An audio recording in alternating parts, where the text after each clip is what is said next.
What's up guys, welcome back to this channel, and for another parcel to be unboxed.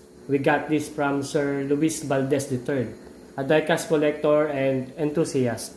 So what we have here, this is another diecast truck at 1:50 scale. So yung model na to, this is one of the classic looking, a very old timer in appearance because this is a 90s truck. Pre-love lang guys itong nakuha natin kay sir, pero based on initial inspection, complete naman siya, including yung side mirror, and maganda pa yung condition ng toy.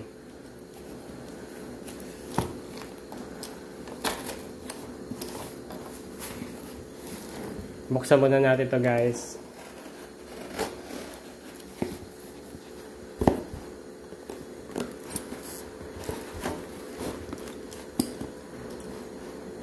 And as for the brand, it is one of the most rare na brand na nakita ko sa marketplace.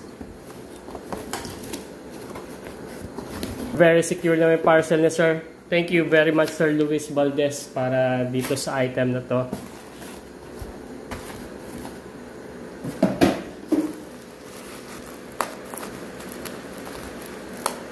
Yung actual truck na to, nakakita ko during my childhood.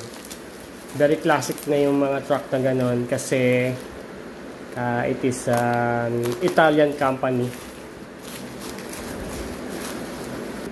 Di ako sure kung may makikita pa tayong working na truck na ganito.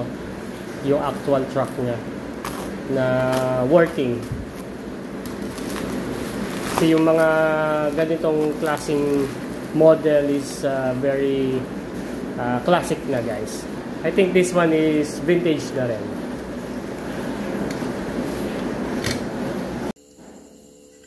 So this is the Iveco Euro Tracker 3-axle tipper by Conrad model at 1:50 scale. This is an old reference from Conrad model.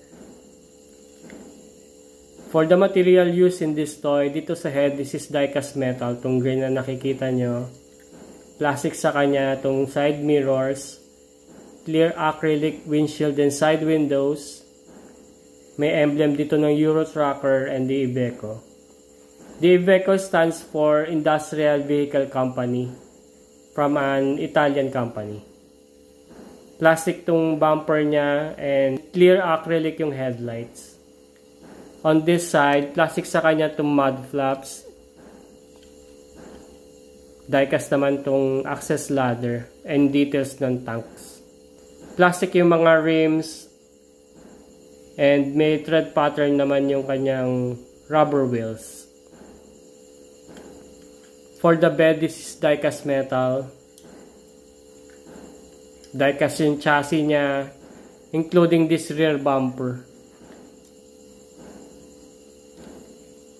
Actually, this is a tipper, but we commonly call it as a dump truck.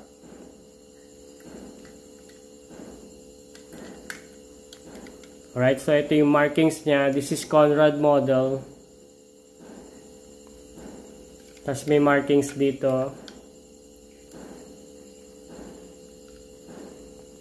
Product reference number, the scale, and made in Western Germany. So, ito yung working gimmick niya. Na itataas siya. May dalawang hydraulic cylinder. And yung bed gate niya, nabubuksan to guys.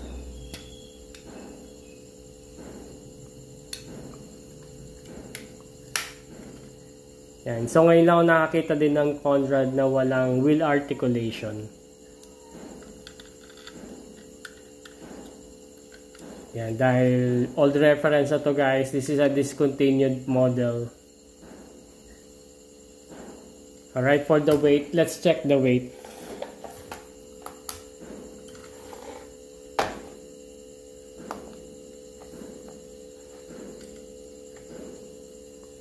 So yun yung weight niya guys, 267 grams.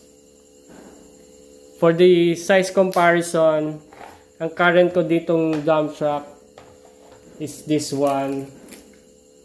This one is from Siku. Dump truck din siya with folding crane arm.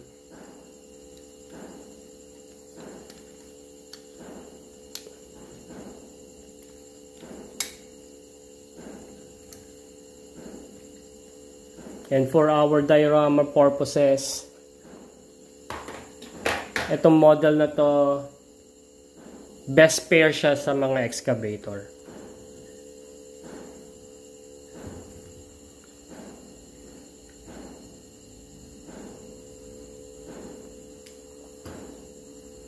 So this is the actual Iveco Euro Tracker 260E 38 6x6.